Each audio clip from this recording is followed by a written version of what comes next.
ಕುಡಿಯೋದಕ್ಕೆ ಏನು ತಗೋತೀರಿ? Coffee, tea? ನಾನು ಕಾಫಿ ಕುಡಿಯೋದಕ್ಕೆ ಇಲ್ಲಿಗೆ ಬಂದಿಲ್ಲ, ನಿಮ್ಮ ಜೊತೆ ಎಂಗೇಜ್ಮೆಂಟ್ ವಿಷಯ ಮಾತಾಡೋಕೆ ಬಂದಿದ್ದೀನಿ. ಹಾಂ, ಏನು ಹೇಳ್ತಾ ಇದ್ದೀರಾ? ಮೊನ್ನೆ ನಮ್ಮಿಂದ ನಿಮಗೆ ತುಂಬ ಅವಮಾನ ಆಯಿತು, ಅದಕ್ಕೆ ನಾನು ಸಾರಿ ಕೇಳ್ತೀನಿ. ಇಟ್ಸ್ ಓಕೆ, ಇಟ್ಸ್ ಓಕೆ ಬಿಡಿ ಸರ್. ಎಂಗೇಜ್ಮೆಂಟ್ ಯಾವಾಗ ಇಟ್ಕೊಳ್ಳೋಣ? ಯಾವಾಗಾದರೂ ಓಕೆ ಸರ್. ನೀವು ನಾಳೆ ಅಂದರೆ ನಾಳೆನೇ ರೆಡಿ.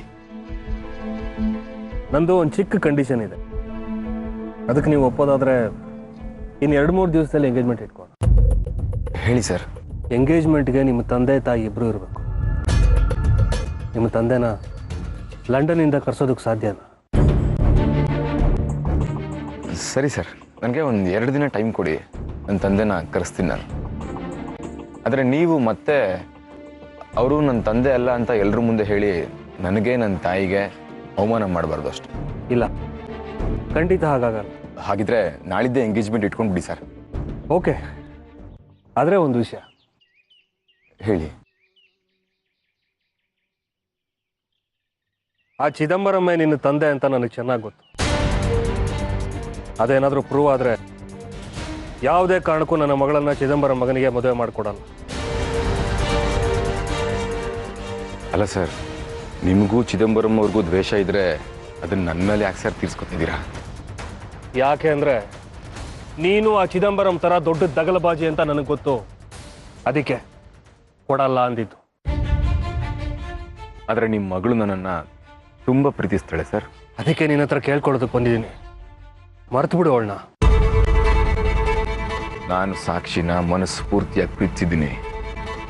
2 ಗಂಟೆ ಸಿನಿಮಾ ಎಲ್ಲ ನೋಡಿ ಮರ್ತು ಬಿಡೋಕ್ಕೆ. ಅದು ಪ್ರೀತಿ ಅಲ್ಲ, ಪ್ರೀತಿ ನಾಟಕ. ನನ್ನ ಕುಟುಂಬನ ಹಾಳು ಮಾಡೋದಕ್ಕೆ ನಿಮ್ಮಪ್ಪ ನಿನಗೇನೇನೋ ಹೇಳ್ಕೊಟ್ಟು ಹೀಗೆಲ್ಲ ಮಾಡಿಸ್ತಾ ಇದ್ದಾನೆ. ನೀವೇನಾದರೂ ಅಂದ್ಕೊಳ್ಳಿ ಸರ್, ನಿಮ್ಮ ಮಗಳು ನನ್ನ ಇಷ್ಟಪಡ್ತಾಳೆ, ಅಷ್ಟು ಸಾಕು ನನಗೆ. ಅದೇ ದೊಡ್ಡ ವೀಕ್ನೆಸ್ ಆಗಿರೋದು. ಒಬ್ಬ ಹೆಣ್ಣಿನ ತಂದೆಯಾಗಿ ನಿನ್ನ ಕೈ ಮುಗಿದು ಬೇಡ್ಕೋತಾ ಇದ್ದೀನಿ, ಮರ್ತ್ಬಿಡು ಅವಳನ್ನ. ಇಷ್ಟು ವರ್ಷ ಪ್ರೀತಿಯಿಂದ ಸಾಕಿ ಬೆಳೆಸಿದ್ದೀನಿ. ನಿಮಗಿಂತ ಹೆಚ್ಚು ಪ್ರೀತಿ ಕೊಟ್ಟು ನಾನು ಅವಳನ್ನ ನೋಡ್ಕೋತೀನಿ ಸರ್. ಪ್ಲೀಸ್ ರಂಜಿತ್, ನಾನು ಹೇಳೋದನ್ನ ಅರ್ಥ ಮಾಡ್ಕೊ. ನನಗೆ ಸಾಕ್ಷಿ ಭವಿಷ್ಯ ಮುಖ್ಯ. ನಿನ್ನ ತಂದೆಗೆ ನನ್ನ ಮೇಲೆ ದ್ವೇಷ ಇದೆ, ಅದನ್ನ ಸಾಕ್ಷಿ ಮೇಲೆ ತೀರ್ಸ್ಕೋತಾರೆ. ಅದಕ್ಕೆ ನಿನ್ನನ್ನು ಕೇಳ್ಕೊತಾ ಇರೋದು, ಮರ್ತ್ಬಿಡು ಅವಳನ್ನ ಅಂತ. ನಿನಗೇನು ಬೇಕಾದರೂ ಹೇಳಿ, ನಾನು ಕೊಡ್ತೀನಿ. ನಿನ್ನ ತಂದೆ ಯಾವ ಫೈಲಿಗೆ ಸೈನ್ ಮಾಡ್ಬೇಕು ನಾನು ಮಾಡ್ಕೊಡ್ತೀನಿ. ಇಷ್ಟು ವರ್ಷ ಲಂಚ ತಗೊಳ್ಳದೆ, ಭ್ರಷ್ಟಾಚಾರ ಮಾಡದೆ, ರಾಜಕೀಯದಲ್ಲಿ ಒಳ್ಳೆ ಹೆಸರು ಉಳಿಸ್ಕೊಂಡು ಯಾವ ಕೆಲಸ ಆಗ್ಬೇಕು ಹೇಳು? ಯಾವ ಮಿನಿಸ್ಟರ್ ಹತ್ರ ಬೇಕಾದ್ರೂ ಹೋಗಿ ಯಾವ ಪ್ರಾಜೆಕ್ಟ್ನ ಬೇಕಾದ್ರೂ ಅಪ್ರೂವ್ ಮಾಡ್ಕೊಂಡು, ಇಷ್ಟು ವರ್ಷ ರಾಜಕೀಯದಲ್ಲಿ ಉಳಿಸ್ಕೊಂಡಿರೋ ಒಳ್ಳೆ ಹೆಸರನ್ನ ನನ್ನ ಮಗಳಿಗೋಸ್ಕರ ಕಳ್ಕೊಳ್ಳೋದಕ್ಕೆ ರೆಡಿಯಾಗಿದ್ದೀನಿ. ನಿನ್ನ ವಯಸ್ಸಲ್ಲಿ ನನಗಿಂತ ಚಿಕ್ಕವನು, ನಾನು ಯಾರ ಹತ್ರನೂ ಇಷ್ಟೊಂದು ಬೇಡ್ಕೊಂಡಿಲ್ಲ. ನನ್ನ ಕೈ ಮುಗಿದು ಬೇಡ್ಕೋತಾ ಇದ್ದೇನೆ, ನನ್ನ ಮಗಳನ್ನ ಬಿಟ್ಬಿಡು ಪ್ಲೀಸ್ ರಂಜಿತ್. ನೀವು ನಿಮ್ಮ ಮಗಳನ್ನ ಎಷ್ಟು ಪ್ರೀತಿಸ್ತೀರೋ ಅದಕ್ಕಿಂತ ಹೆಚ್ಚಾಗಿ ನಾನು ಪ್ರೀತಿಸ್ತೀನಿ. 25 ವರ್ಷ ನೀವು ಸಾಕಿ ಬೆಳೆಸಿದ್ದೀರಾ, ಇನ್ನು 25 ವರ್ಷ ನಾನು ಚೆನ್ನಾಗಿ ನೋಡ್ಕೋತೀನಿ ಅವಳನ್ನ. ನಿಮಗೂ ಚಿದಂಬರಂ ಅವ್ರಿಗೂ ದ್ವೇಷ ಇರಬಹುದು ಸರ್, ಆದರೆ ಅದು ಸಾಕ್ಷಿ ಮೇಲೆ ಖಂಡಿತ ರಿಫ್ಲೆಕ್ಟ್ ಆಗಲ್ಲ. I promise you.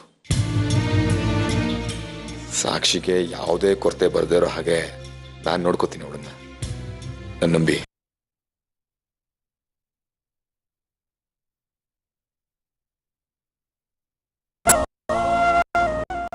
ಅವಳನ್ನ ಕೈಲಿ ಮರೆಯಕ್ಕಾಗಲ್ಲ ಸರ್, ಪ್ಲೀಸ್. ಅದೊಂದು ಬಿಟ್ಟು ಬೇರೆ ಏನ್ ಬೇಕಾದ್ರೂ ಕೇಳಿ.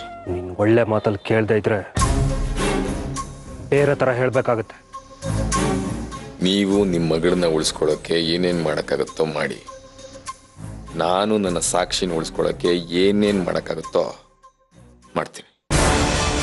ಯಾರ ಪ್ರೀತಿ ಪ್ರಾಮಾಣಿಕವಾಗಿರುತ್ತೋ ಅವರ ಜೊತೆ ಸಾಕ್ಷಿ ಉಳಿತಾಳೆ.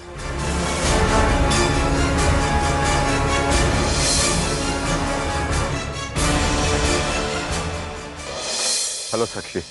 ಸದ್ಯ ನೀವೇ ಫೋನ್ ಮಾಡಿದ್ರಲ್ಲ, ನನಗೆಷ್ಟು ಬೋರ್ ಆಗ್ತಿತ್ತು ಗೊತ್ತಾ? ನಾನು ನಿನಗೆ ಮಾಡ್ತಿರೋ ಕೊನೆ ಕಾಲ್ ಇದೆ ಅಂತ ಅನ್ಸುತ್ತೆ. ತಮಾಷೆ ಮಾಡಿದ್ರೆ ಸಾಯಿಸ್ಬಿಡ್ತೀನಿ ಅಷ್ಟೇ. ತಮಾಷೆ ಅಲ್ಲ, ಸೀರಿಯಸ್ ಆಗಿ ಹೇಳ್ತಾ ಇದ್ದೀನಿ. ಇವತ್ತು ನಿನ್ನ ತಂದೆ ನನ್ನ ಹುಡ್ಕೊಂಡು ಬಂದಿದ್ರು. ಏನಂದ್ರು? ಇನ್ಮೇಲೆ ನನ್ನ ಮಗಳನ್ನ ನೋಡೋದಾಗ್ಲಿ ಮಾತಾಡೋದಾಗ್ಲಿ ಮಾಡಿದ್ರೆ ಕಾಲು ಮುರಿದಾಕ್ಬಿಡ್ತೀನಿ, ಸಾಯಿಸ್ಬಿಡ್ತೀನಿ ಅಂತ ಹೇಳಿದ್ರು. ಹಾಗಂದ್ರ ಅವರು? ಎಕ್ಸಾಕ್ಟ್ಲಿ ಹಾಗನ್ಲಿಲ್ಲ, ಆದರೆ ಅವ್ರು ಹೇಳಿದ ಮಾತಿನ ಅರ್ಥ ಹಾಗೇ ಇತ್ತು. ನಾನು ನನ್ನ ಮಗಳನ್ನ ತುಂಬ ಹಚ್ಕೊಂಡಿದ್ದೀನಿ, ಅವಳನ್ನೇನಾದ್ರೂ ಕಾಂಟ್ಯಾಕ್ಟ್ ಮಾಡೋಕ್ಕೆ ಟ್ರೈ ಮಾಡಿದ್ರೆ ನಾನು ಏನು ಮಾಡ್ತೀನೋ ನನಗೆ ಗೊತ್ತಿಲ್ಲ ಅಂತ ಹೇಳಿದ್ರು. ಏನು ಮಾಡ್ತೀನೋ ನನಗೆ ಗೊತ್ತಿಲ್ಲ ಅಂದರೆ ಏನು ಬೇಕಾದರೂ ಆಗ್ಬೋದಲ್ವ ಸಾಕ್ಷಿ? ಅಂದರೆ ಹೊಡೆಸ್ತೀನಿ, ಸುಪಾರಿ ಕೊಟ್ಟು ಕೊಲ್ಲಿಸ್ತೀನಿ, ಅಥವಾ ಕಿಡ್ನ್ಯಾಪ್ ಮಾಡಿಸ್ತೀನಿ. ಈ ಥರ ಏನು ಬೇಕಾದರೂ ಆಗಿರ್ಬೋದಲ್ವ ಸಾಕ್ಷಿ? ಅದಕ್ಕೆ ನೀವೇನಂದ್ರಿ? ನಿಮ್ಮಪ್ಪ ಬಂದು ಹಾಗೆಲ್ಲ ಹೇಳಿದಾಗ ಇನ್ನೇನು ಹೇಳೋಕ್ಕಾಗುತ್ತೆ ಸಾಕ್ಷಿ? ನಾನು ನಿಮ್ಮಪ್ಪ ಪವರ್ಫುಲ್ ಪೊಲಿಟಿಷಿಯನ್, ಅವ್ರನ್ನ ಎದುರು ಹಾಕ್ಕೊಂಡ್ರೆ ಪ್ರಾಣ ಕಳ್ಕೊಬೇಕಾಗುತ್ತೆ ಅಷ್ಟೆ. ಅದಕ್ಕೆ ಹೇಳಿದೆ ಅವ್ರಿಗೆ, ಇನ್ನು ಮುಂದೆ ಯಾವುದೇ ಕಾರಣಕ್ಕೂ ಸಾಕ್ಷಿನ ನೋಡಲ್ಲ, ಸಾಕ್ಷಿನ ಮಾತಾಡ್ಸಲ್ಲ, ಸಾಕ್ಷಿ ಬಗ್ಗೆ ಯೋಚನೆ ಮಾಡಲ್ಲ ಅಂತ ಹೇಳಿದೆ. ಅವಳನ್ನ ಮರ್ತು ಬಿಡ್ತೀನಿ ಅಂತ ಹೇಳಿದೆ. ಅದಕ್ಕೆ ನಿಂಗೆ ಹೇಳಿದ್ದು, ಮೋಸ್ಟ್ಲಿ ನಾನು ನಿಂಗೆ ಮಾಡ್ತಿರೋ ಕೊನೆ ಕಾಲ್ ಇದೇ ಇರಬೇಕು ಅಂತ. ನೀವು ಯಾಕೆ ಹಾಗೆ ಹೇಳಿದ್ರು? ಹಾಗೆ ಹೇಳ್ಬಾರ್ದಿತ್ತು ನೀವು. ಇಲ್ದೆ ನಾನು ಹೇಗೆ ಬದುಕಲಿ? ಸಾಕ್ಷಿ ಪ್ಲೀಸ್ ಅಳ್ಬೇಡ. ಅಳೋದು ಬಿಟ್ಟು ಇನ್ನೇನು ಉಳಿದಿದೆ? I am helpless. ನನ್ನ ಜೊತೆ ಅಪ್ಪ ಅಮ್ಮ ಅಜ್ಜಿ ತಮ್ಮ ಎಲ್ಲರೂ ಇದ್ರು. ನನ್ನ ಪರವಾಗಿ ನಿಂತ್ಕೊಳ್ಳೋದಕ್ಕೆ ಯಾರೂ ಇಲ್ಲ. ನನ್ನ ಪರವಾಗಿ ಅಂತ ಇದ್ದಿದ್ದು ಆದಿತ್ಯ ಒಬ್ಬನೇ. ಆದರೆ ಅವನು ಪಾಪ ಅವನು ಎಲ್ಲೋ ಇದ್ದಾನೆ. ಅಟ್ಲೀಸ್ಟ್ ನೀವಾದರೂ ನನ್ನ ಜೊತೆಗಿದ್ದೀರಾ ಅಂತ ಅಂದ್ಕೊಂಡಿದ್ದೆ. ಆದ್ರೀಗ ನೀವು ನನ್ನನ್ನು ಬಿಟ್ಟು ಹೋಗ್ತಾ ಇದ್ದೀರಾ. ಇನ್ಯಾರಿಗೋಸ್ಕರ ಬದುಕ್ಬೇಕು ನಾನು? ಸತ್ತ ಹೋಗ್ತೀನಿ. ಏ ಸಾಕ್ಷಿ ಪ್ಲೀಸ್ ಫೋನ್ ಇಡಬೇಡ. Hello Sakshi, I am sorry, ನಾನು ಸುಳ್ಳು ಹೇಳಿದೆ ನಿನಗೆ. ಸುಳ್ಳು ಹೇಳಿದ್ರಾ? ಏನು ಸುಳ್ಳು ಹೇಳಿದ್ರಿ? ನಮ್ಮಪ್ಪ ನಿಮ್ಮ ಹತ್ರ ಈ ಥರ ಎಲ್ಲ ಮಾತಾಡಿದ್ರು ಅಂತನಾ? ಇಲ್ಲ ಇಲ್ಲ, ನಿಮ್ಮ ತಂದೆ ಆ ಥರ ಮಾತಾಡಿದ್ದು ನಿಜ. ಮತ್ತೆ ನಿನ್ನ ಮರ್ತು ಬಿಡ್ತೀನಿ ಅಂತ ಹೇಳಿದ್ದು ಸುಳ್ಳು. ಈಟಿಯಟ್ ಸ್ಟುಪಿಡ್. ಯಾಕೋ ಸುಳ್ಳು ಹೇಳಿದೆ? ಸುಳ್ಳು ಹೇಳಿ ನನ್ನನ್ನು ಅಳಿಸ್ಬಿಟ್ಟ ಅಲ್ಲ? ಅದಕ್ಕೆ ಸಾರಿ ಅಂತ ಕೇಳಿದ್ದು. ಸಾರಿ ಕೇಳಿದ್ರೆ ಮುಗ್ದೋಯ್ತಾ? ಕೈಗೆ ಸಿಗು ಮಾಡ್ತೀನಿ. ನಿನ್ನ ತಂದೆ ಬಂದು ಹಾಗೆಲ್ಲ ಮಾತಾಡಿದ್ರು ಸಾಕ್ಷಿ. ಫಸ್ಟ್ ಅವರು ನನ್ನ ಎಮೋಷ್ನಲ್ ಆಗಿ ಟ್ರ್ಯಾಪ್ ಮಾಡಕ್ಕೆ ಟ್ರೈ ಮಾಡಿದ್ರು. ನಾನು ನನ್ನ ಮಗಳನ್ನ ತುಂಬ ಪ್ರೀತಿಸ್ತೀನಿ, ದಯವಿಟ್ಟು ಅವಳನ್ನ ಮರ್ತು ಬಿಡು ಅಂತ ಹೇಳಿದ್ರು. ನಾನು ಅದಕ್ಕೆ ಒಪ್ಪಲಿಲ್ಲ. ಆಗ ಅವರು ಪವರ್ಫುಲ್ ರಾಜಕಾರಣಿ ಥರ ನಾನು ಏನು ಮಾಡ್ತೀನೋ ನನಗೆ ಗೊತ್ತಿಲ್ಲ ಅಂತ ಥ್ರೆಟನ್ ಮಾಡಿ ಬಗ್ಸಕ್ಕೆ ಟ್ರೈ ಮಾಡಿದ್ರು. ನನ್ನ ಪ್ರಾಣ ಹೋದ್ರೂ ಸರಿ, ನಾನು ಸಾಕ್ಷಿನ ಮರೆಯೋಕ್ಕಾಗಲ್ಲ ಅಂತ ಹೇಳಿದೆ. ನಾನು ಬದುಕಿರೋವರೆಗೂ ಸಾಕ್ಷಿ ನೆನಪಲ್ಲೇ ಬದುಕ್ತೀನಿ, ಸಾಯೋವಾಗ್ಲೂ ಸಾಕ್ಷಿ ನೆನಪಲ್ಲೇ ಸಾಯ್ತೀನಿ ಅಂತ ಹೇಳಿದೆ. ನೀವು ಅದೇನು ಮಾಡ್ತಿರೋ ಮಾಡ್ಕೊಳ್ಳಿ ಅಂತ ಅವ್ರಿಗೆ ಸವಾಲ್ ಹಾಕ್ದೆ. ನಾನು ನಿನ್ಗೋಸ್ಕರ ಸಾಯೋದಕ್ಕೂ ರೆಡಿ ಇದ್ದೀನಿ ಸಾಕ್ಷಿ. ನಿನ್ನ ತಂದೆ ನನ್ನ ಸಾಯಿಸೋದಕ್ಕೆ ರೌಡಿಗಳನ್ನ ಕಳಿಸೋದು ಬೇಕಾಗಿಲ್ಲ, ಗನ್ ಯೂಸ್ ಮಾಡೋದು ಬೇಕಾಗಿಲ್ಲ. ತುಂಬ ಸಿಂಪಲಾಗಿ ಸಾಯಿಸ್ಬೋದು. ನೀನು ನನಗೆ ಸಿಗದೆ ಇರೋ ಹಾಗೆ ಮಾಡಿದ್ರೆ ಆಯ್ತು. ನನ್ನ ಸತ್ತ ಹಾಗೇನೆ. ನೀನು ಇಲ್ಲದೆ ಇರೋ ಜೀವನನ ಕಲ್ಪಿಸ್ಕೊಳ್ಳೋಕ್ಕೂ ನನಗಾಗಲ್ಲ ಸಾಕ್ಷಿ. ನೀನು ಇಲ್ಲದೆ ಇರೋ ಈ ಪ್ರಪಂಚ ನರಕ ನನಗೆ. ಅದೇನಾಗುತ್ತೋ ಆಗ್ಲಿ, ನಾನು ಇವತ್ತೇ ಜಗಳ ಆಡ್ಕೊಂಡು ಮನೆ ಬಿಟ್ಟು ಬರ್ತೀನಿ ರಂಜಿತ್. ಅಂದ್ರೆ ನೀನು ನನಗೋಸ್ಕರ ನಿಮ್ಮ ಮನೇನ, ನಿಮ್ಮ ಮನೆಯವ್ರನ್ನ ಬಿಟ್ಟು ಬರೋದಕ್ಕೂ ರೆಡಿ ಇದೆಯಾ? 100%. ಈ ಮಾತು ಕೇಳಿ ನನಗೆ ತುಂಬ ಸಂತೋಷ ಆಯಿತು. ಇನ್ನು ನಾನು ಯಾವುದಕ್ಕೂ ಹೆದರ್ಕೊಳ್ಳಲ್ಲ. ನಾನು ಪ್ರೀತಿಸಿದ ಹುಡುಗಿ ನನಗೆ ಸಿಗ್ತಾಳೆ ಅನ್ನೋ ನಂಬಿಕೆ ನಂಗೆ ಬಂದಾಯ್ತು Sakshi. I love you Sakshi. I love you so much. I love you too. Bye ಬಾಯ್.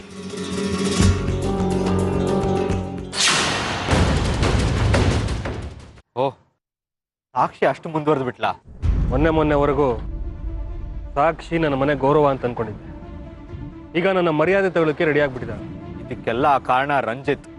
ಅವನಿಗೆ ಬಿಸಿ ಮುಟ್ಸಿದ್ರೆ ಇವಳು ದಾರಿಗೆ ಬಂದೇ ಬರ್ತಾಳೆ. ಅವನ ಹತ್ರನೂ ಹೋಗಿದ್ದೆ. ನನ್ನ ಮಗಳನ್ನ ಬಿಟ್ಬಿಡು ಅಂತ ರಿಕ್ವೆಸ್ಟ್ ಮಾಡಿದೆ, ಬೆದರಿಕೆ ಹಾಕಿದೆ, ಕೊನೆಗೆ ಹಣದ ಆಮಿಷನೂ ತೋರಿಸಿದೆ. ಒಪ್ಕೊಂಡ? ಒಪ್ಕೊಂಡಿದ್ರೆ ನಾನು ಯಾಕೆ ಹೇಗಿರ್ತಾ ಇದ್ದೆ? ಏನಂದ ಅಯೋಗ್ಯ?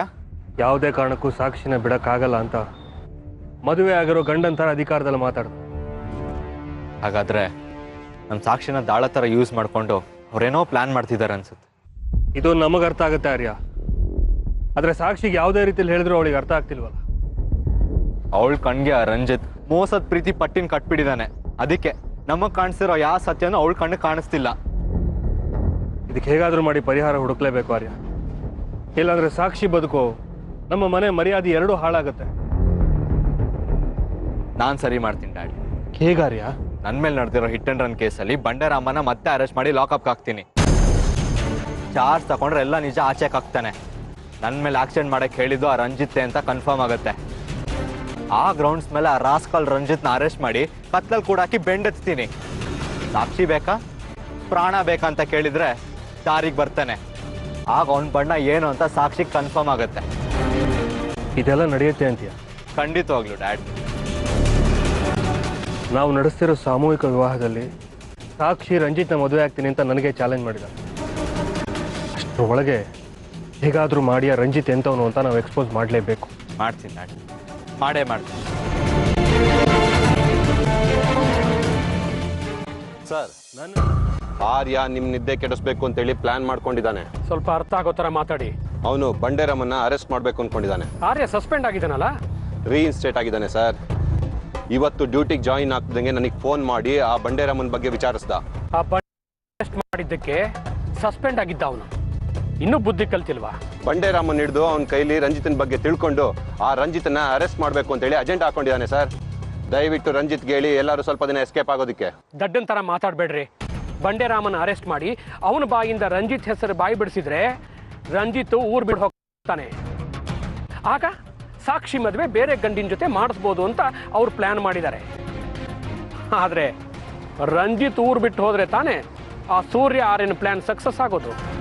ಅದು ಸಾಧ್ಯನೇ ಇಲ್ಲ. ರಂಜಿತ್ ಎಸ್ಕೇಪ್ ಆಗದೆ ಇದ್ರು ಕೂಡ ಅವನನ್ನ ಅರೆಸ್ಟ್ ಮಾಡೇ ಮಾಡ್ತಾನೆ. ಆಗ್ಲೂ ಕೂಡ ಸೂರ್ಯನೇ ಗೆಲ್ಲೋದು ಸರ್. ಸ್ಟೇಟ್ ಕೊಡೋದಕ್ಕೆ ಬಂಡೇರಾಮ ಆರ್ಯನ ಕೈಗೆ ಸಿಗದೆ ಹೋದ್ರೆ, ಬಂಡೇರಾಮನ್ನ ದಿವಂಗತ ಬಂಡೇರಾಮ ಅಂತ ಮಾಡಿಬಿಟ್ರೆ ಆಗ ಆರ್ಯ ನಮ್ಮನ್ನ ಏನು ಮಾಡೋಕ್ಕಾಗತ್ತೆ? ಹಾಗಿದ್ರೆ ಬಂಡೆ ಹೊಡೆಯೋ ಕೆಲಸ ಇವತ್ತಿಂದಾನೆ ಶುರು ಮಾಡ್ಲಾ ಸರ್? ಓ ಬೇಡ ಬೇಡ ಬೇಡ, ಇವತ್ತೇ ಬೇಡ. ಲೇಟ್ ಮಾಡಿದಷ್ಟು ನಿಮ್ಗೆ ರಿಸ್ಕ್ ಸರ್. ಬಂಡೇರಾಮನ ಹುಡುಕಿ ಊರು ಬಿಟ್ಟು ಹೋಗಿ ಹೇಳಿ. ಆರ್ಯನ ಕೈಗೆ ಅವನು ಸ್ವಲ್ಪ ದಿವಸ ಸಿಗದೆ ಹೋದ್ರೆ ನಾವು ಸೇಫು. ಸರಿ ಸರ್. ನಿಮ್ಮ ಅಕೌಂಟಿಗೆ ಈಗಲೇ 1 ಲಕ್ಷ ಹಾಕಿಸ್ತೀನಿ. 6 ತಿಂಗಳು ನಮ್ಮ ಕಣ್ಣಿಗೆ ಕಾಣದೇ ಇರೋ ಹಾಗೆ ಊರು ಬಿಟ್ಟು ಹೋಗೋದಕ್ಕೆ ಹೇಳಿ ಆ ಬಂಡೆಗೆ. ಆದರೆ ಅಮೌಂಟನ್ನು ಅಕೌಂಟಿಗೆ ಮಾತ್ರ ಹಾಕಬೇಡಿ, ಕ್ಯಾಶನ್ನು ನಮ್ಮ ಮನೆಗೆ ಕಳಿಸಿ ಸರ್. ಅದಕ್ಕೆ ಬೇರೆ ಅರೇಂಜ್ಮೆಂಟ್ ಮಾಡಿದ್ದೀನಿ. ನೀವು ತಕ್ಷಣ ಬಂಡೇರಾಮನ ಇಶ್ಯೂಗೆ ಗಮನ ಕೊಡಿ, ಆಮೇಲೆ ನನಗೆ ಫೋನ್ ಮಾಡಿ. ಸರಿ ಸರ್. ಓಕೆ.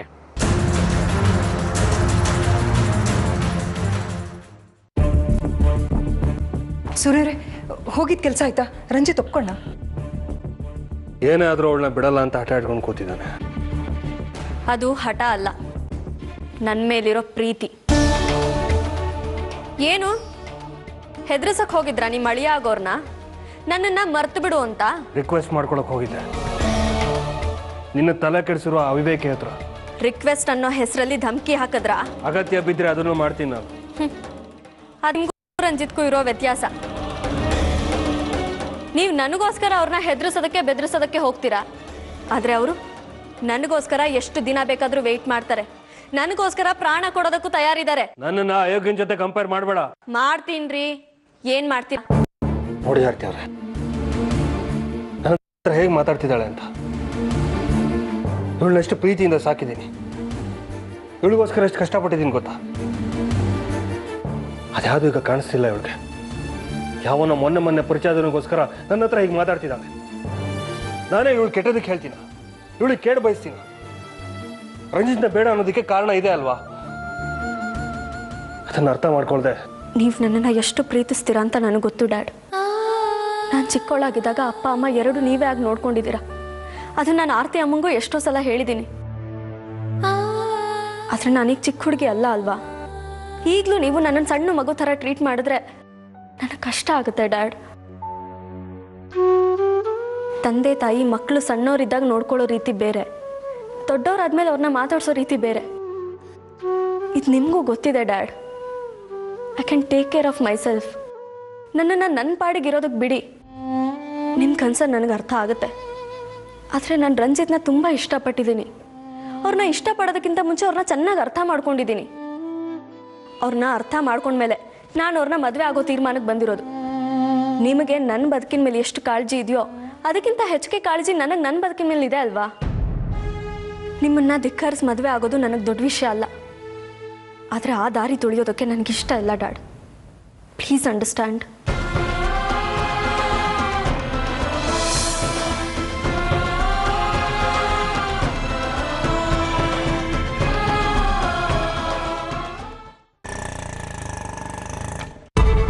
ಸರ್ ಇದೇ ಅವನ ಅಡ್ಡ. ಓಕೆ, ಸುಮ್ಮನೆ ಹೋಗಲ್ಲಿ ನೋಡಿ, ಅವನಲ್ಲಿದ್ದರೆ ನಿಂತು ಮಾತಾಡಿಸಿ, ನಾನೇ ಬರ್ತೀನಿ. ಅವನಿಲ್ಲ ಅಂದರೆ ವಾಪಸ್ ಆಟೋ ಕಡೆ ಬಂದುಬಿಡಿ. ಓಕೆ ಓಕೆ ಸರಿ ಸರ್. ಒಂದು, ಬಂಡೇರಾಮ ಯಾವುದೇ ಕಾರಣಕ್ಕೂ ಎಸ್ಕೇಪ್ ಆಗಬಾರ್ದು. Okay sir.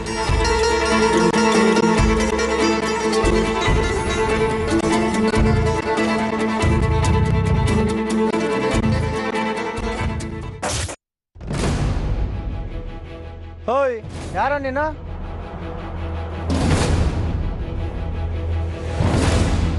ಅಣ್ಣ, ಈ ಅಡ್ರೆಸ್ ಸ್ವಲ್ಪ ನೋಡಿ ಹೇಳ್ತೀರಾ? ಇದು ಆಂಜನೇಯ ನಗರ 3rd ಫೇಸು. ಇದು ಬಾಬೂಜಿ ನಗರ. ಇಲ್ಲಿಗೆ ಯಾಕೆ ಬಂದು? ಹೌದಾ, ಸರಿ ಅಣ್ಣ, ತುಂಬ ಥ್ಯಾಂಕ್ಸ್ ಅಣ್ಣ. ಓಯ್, ನಿಂತ್ಕೊಳ್ಳೋ. ಆಂಜನೇಯ ನಗರ ಇರೋದು ಇಲ್ಲಿಂದ 8 ಕಿಲೋಮೀಟ್ರು. ಇಲ್ಲಿಗೆ ಯಾಕೋ ಬಂದೆ? ಯಾರೋ ನೀನು? ನಾನೇ ನೆನ್ಪಿದ್ದೀನಾ? ಸರ್ ನೀವಾ? ಸರ್ ನನ್ನನ್ನು ಬಿಟ್ಬಿಡಿ ಸರ್. ನಿಮ್ಮ ಕಾಲಿಗೆ ಬೇಕಾದ್ರೂ ಬೀಳ್ತೀನಿ ಸರ್. ನನ್ನನ್ನು ಹೊಡಿಬೇಡಿ ಸರ್. ನೋಡ್ ಬಂಡೆ, ನಾನು ನಿನ್ನ ಹೊಡೆಯೋದಿಲ್ಲ. ನಿನ್ನ ಮೇಲಿರೋ ಎಲ್ಲ ಹಳೆ ಕೇಸ್ನು ಕ್ಲೋಸ್ ಮಾಡಿಸ್ತೀನಿ. ಆದರೆ ನೀನು ನಾನು ಹೇಳ್ದಾಗ ಕೇಳಬೇಕು. ಏನು ಮಾಡ್ಬೇಕು ಸರ್? ನೀನು ನನಗೆ ಆಕ್ಸಿಡೆಂಟ್ ಮಾಡಿದ್ದು ಆ ರಂಜಿತ್ ಮಾತು ಕೇಳ್ಕೊಂಡೆ ಅಂತ ನಂಗೆ ಚೆನ್ನಾಗಿ ಗೊತ್ತಿದೆ.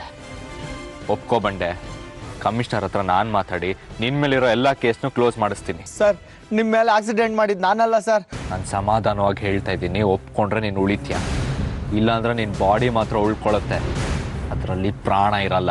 ನಿಮ್ಮ ಕಾಲಿಗೆ ಬೀಳ್ತೀನಿ ಸರ್. ಹಂಗೆಲ್ಲ ಮಾಡಬೇಡಿ ಸರ್. ಮತ್ತು ಒಪ್ಕೋ. ಮಾಡದೇ ಇರೋದು ಹೆಂಗೆ ಒಪ್ಕೊಳ್ಳಿ ಸರ್? ಒಳ್ಳೆ ಮಾತಲ್ಲಿ ಒಪ್ಕೊಂಡ್ರೆ ಸರಿ, ಇಲ್ಲ ಅಂದ್ರೆ ನಿನ್ನ ತಿಥಿ ಗ್ಯಾರಂಟಿ. ಅಯ್ಯೋ, ಹಾಗೆಲ್ಲ ಮಾಡಬೇಡಿ ಸರ್. ನಿಮ್ಮ ದಮ್ಮಯ್ಯ ಅಂತೀನಿ ಸರ್. ಮತ್ತು ಆ ರಂಜಿತ್ತೆ ಹೇಳಿದ್ದು ಅಂತ ಒಪ್ಕೋ. ಸರ್, ಹಾಗೇ ನಾನು ಹೇಳಿಕೆ ಕೊಟ್ಟರೆ ಅವ್ರು ನಾನು ಮುಗಿಸ್ಬಿಡ್ತಾರೆ ಸರ್. ಹೇಳ್ದೆ ಇದ್ರೆ ನಾನು ನಿನ್ನ ಉಳ್ಸಲ್ಲ. ನೋಡು ಬಂಡೆ, ರಂಜಿತ್ ವಿರುದ್ಧ ಹೇಳಿಕೆ ಕೊಟ್ರೆ ನನಗೆ 3 ಲಕ್ಷ ರೂಪಾಯಿ ಕೊಡ್ತೀನಿ. ಅದನ್ನು ತಗೊಂಡು ಎಲ್ಲಾದರೂ ಎಸ್ಕೇಪ್ ಆಗ್ಬಿಡು. ಸರಿ ಸರ್, ನೀವು ಹೇಳ್ದಂಗೆ ಮಾಡ್ತೀನಿ ಸರ್. ನಂಗೆ ಅರ್ಜೆಂಟಾಗಿ 3 ಲಕ್ಷ ಕ್ಯಾಶ್ ಬೇಕು. 3 ಲಕ್ಷನಾ? ಯಾಕೆ ಅಷ್ಟೊಂದು ದುಡ್ಡು? ಬಂಡೇರಾಮಂಗೆ ಕೊಡೋದಕ್ಕೆ. ಆ ಬಂಡೇರಾಮ ಅಂದರೆ ಚಿದಂಬರಂ ಕಡೆ ರೋಡ್ ಇದನ್ನಲ್ಲ, ಅವನ? ಹೌದು ಡ್ಯಾಡ್, ಅವನೇ. ಅವನಿಗೆ ಯಾಕೆ ದುಡ್ಡು ಕೊಡ್ತಾ ಇದೆಯಾ? ನನ್ನ ಮೇಲೆ ಹಿಟ್ ಆ್ಯಂಡ್ ರನ್ ಕೇಸ್ ಮಾಡಿಸಿದ್ದು ಅವನೇ ಡ್ಯಾಡ್. ಅದನ್ನು ಒಪ್ಸೋದಕ್ಕೆ. ಹೋದ್ ಸಲ ಇದೇ ವಿಷಯಕ್ಕೆ ಬಂಡೇರಾಮನ ಅರೆಸ್ಟ್ ಮಾಡಿ ಹೊಡೆದಾಗ ರಂಜಿತ್ ಹೆಸರು ಆಚೆ ಬಾಯಿ ಬಿಟ್ಟಿದ್ದ. ಬಟ್ ಅಷ್ಟರಲ್ಲಿ ನಾನು ಸಸ್ಪೆಂಡ್ ಆದೆ. ಆದರೆ ಈಗ ದುಡ್ಡು ಕೊಟ್ಟರೆ ನಿಜ ಒಪ್ಕೊಳ್ತೀನಿ ಅಂತ ಹೇಳ್ತಿದ್ದಾನೆ. ಅದಕ್ಕೆ ಡ್ಯಾಡ್. ಇದು ತಪ್ಪಲ್ವಾ ಆರ್ಯ? ಬಟ್ ಬಂಡೇರಾಮ ರಂಜಿತ್ ಹೆಸರನ್ನ ಹೇಳಿದರೆ ಅವನ್ನ ಅರೆಸ್ಟ್ ಮಾಡ್ಬೋದು. ಅವನೆಂಥ ಕ್ರಿಮಿನಲ್ ಅಂತ ಸಾಕ್ಷಿಗೂ ಪ್ರೂವ್ ಆಗುತ್ತೆ. ಅವನೇ ಮದುವೆ ಆಗಬೇಕು ಅನ್ನೋ ಹಠನೂ ಬಿಡ್ತಾಳೆ. ಹಾಗಾದರೆ ಕೊಡು. 3 ಲಕ್ಷ ಅಲ್ಲ, 6 ಲಕ್ಷ ಅಲ್ಲ, 10 ಲಕ್ಷ ಕೊಡು. ನೀನು ಹೇಳ್ದಾಗೆ ಆ ರಂಜಿತ್ ಅರೆಸ್ಟ್ ಮಾಡಿದ್ರೆ ಆಗ್ಲಾದ್ರೂ ಸಾಕ್ಷಿ ಅವನು ಜಪ ಮಾಡೋದನ್ನ ನಿಲ್ಲಿಸ್ತಾಳೆ ಅನ್ಸುತ್ತೆ.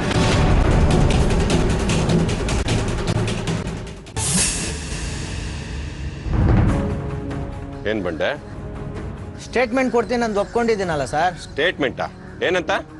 ರಂಜಿತ್ ಸಾಹೇಬ್ರೆ ಆರ್ಯ ಸಾಹೇಬ್ರ ಮೇಲೆ ಆಕ್ಸಿಡೆಂಟ್ ಮಾಡಕ್ ಹೇಳಿದಂತ. ಏನು? ರಂಜಿತ್ ಮೇಲೆ ಸ್ಟೇಟ್ಮೆಂಟ್ ಕೊಟ್ಬಿಟ್ಟು ಅವನನ್ನ ಬಿಟ್ಬಿಡ್ತಾನೆ ಅಂತ ತಿಳ್ಕೊಂಡಿದ್ಯಾ?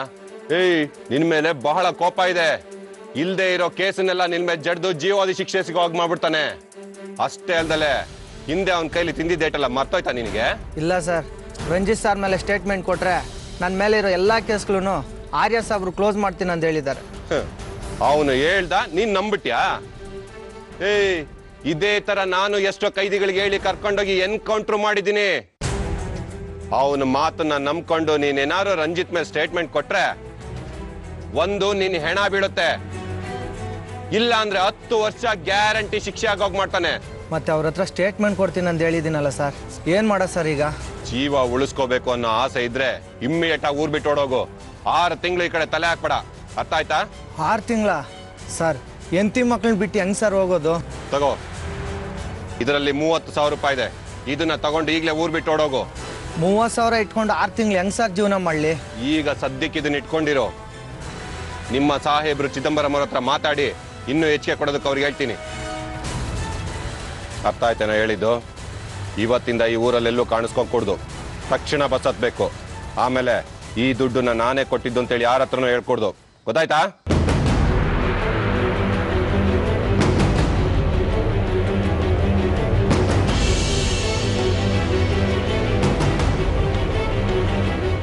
ಇವ್ರು 30,000 ಇಟ್ಕೊಂಡು ಊರು ಬಿಟ್ಟು ಹೋಗು ಅಂತ ಇದ್ದಾರೆ.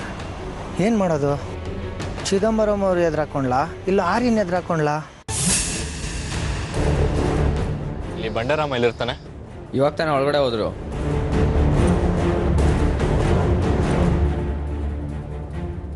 ಬಂಡೆ ಬಂಡೆ ಲೋದ್ನಪ್ಪ, ಬಂಡೆ.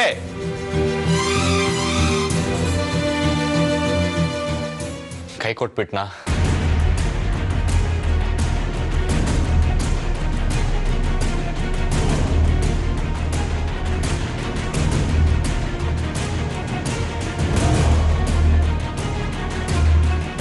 ನಮಸ್ಕಾರ.